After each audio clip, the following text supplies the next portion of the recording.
Hey, what's going on, guys? It's your boy, Nerd Mode On, and welcome to episode 9 of Battle Reports, a video series where I'll be going over a particular weapon in Battlefield 1 and breaking down the statistics of the weapon to provide you guys with a better idea of how the weapon will perform on the battlefield.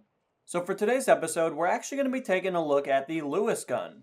Now, before we start breaking down the statistics of the Lewis gun, let's talk a little bit about some of the history of this particular machine gun, considering that it did start to see some adoption by many countries during the initial phases of World War I. The Lewis gun was invented by the United States Army in 1911. However, the United States military did not adopt the weapon initially. It is rumored that the political conflict between Lewis and General William Kozer caused a delay for the military.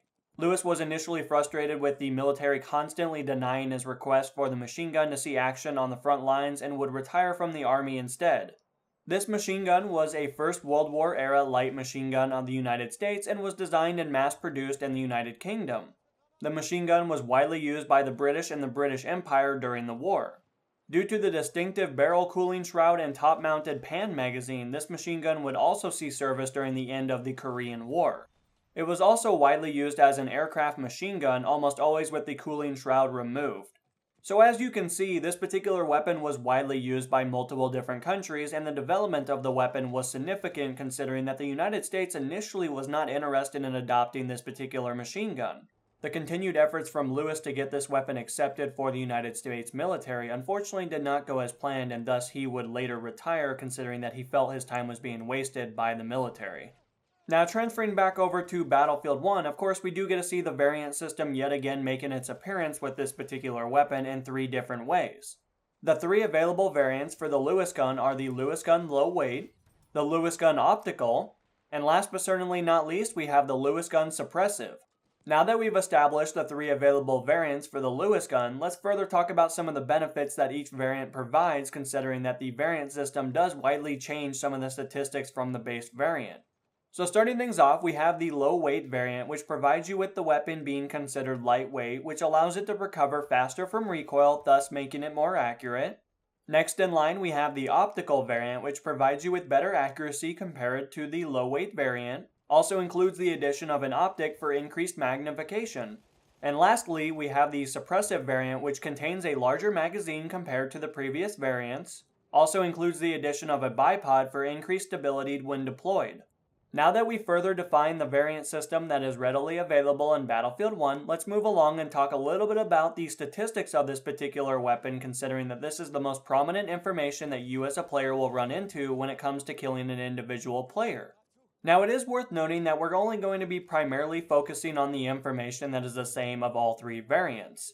However, the statistics may slightly differ considering that some are provided with an optic and others are provided with a bipod. So of course you will see some slight deviations in terms of the benefits that they are offered, but across the board they are very similar in comparison to each other. So starting things off, the Lewis gun is provided with a 480 rounds per minute, which is actually pretty similar to the real life counterpart that clocked in anywhere between 500 and 600 rounds per minute. This specific machine gun has a velocity clocking in at 740 meters per second, which is actually the second slowest in the support class. Now transferring over to the damage model, you guys will notice that this specific machine gun does a maximum of 23 damage at approximately 12 meters.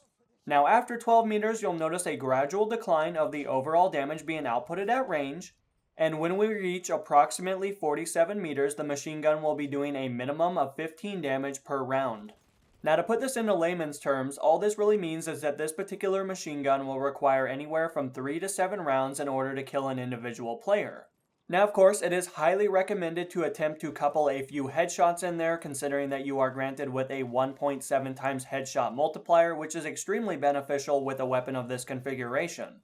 Now when you compare these damage statistics to other weapons in the support class, unfortunately this weapon is kind of left behind considering that other weapons do have the rounds per minute and the velocity to make them a lot more competitive. Now when you couple those negative attributes alongside the fact that this particular weapon is unfortunately not dealing a whole lot of damage per round, unfortunately you're left to wonder what type of playstyle is this weapon retrofitted for. The coding gods have fortunately left a positive attribute for the Lewis gun, considering that it does have a pan magazine which allows it to have more ammo readily available to a player.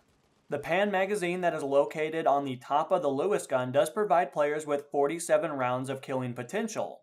Now, in addition to this, if you happen to use the suppressive variant, of course you'll be granted with 97 rounds, so of course this is going to be extremely beneficial if you're somebody that would like to kill a lot of players without having to reload frequently, or if you have a playstyle that is a lot more of the suppressive kind, considering that maybe you lack the ability to put shots on target, however, your ability to suppress the opposition is going to be extremely beneficial to your teammates. Furthermore, when you take into consideration that the Lewis gun utilizes a pan magazine on the top of the weapon, of course this means that your reload times are going to be less significant than they would be with something that is belt fed. Be that as it may, the short reload of this particular weapon is 2.85 seconds with a long reload clocking in at 4.2 seconds. In any case, the Lewis gun may not be a weapon that you deem to be one of the best weapons that's readily available for the support class in Battlefield 1. While the Lewis gun may not facilitate an aggressive playstyle, that does not mean that it's actually not beneficial for those that wish to sit back and provide suppressive fire. The default capacity of the pan magazine is extremely beneficial for the two variants that only provide 47 rounds. Likewise, the suppressive variant does provide players with 97 rounds, which of course is going to be very similar to the belt-fed machine guns that are available in the support class. Now, when you couple the capacity alongside a decent reload speed, that means that you're going to be extremely devastating to the opposition once you get into position. But anyway guys, when it really comes down to it, that's all the information I have for you. Hopefully you found something in the video insightful and or entertaining. But until the next episode guys, this has been NMO, and I'm going to be signing out guys. Peace!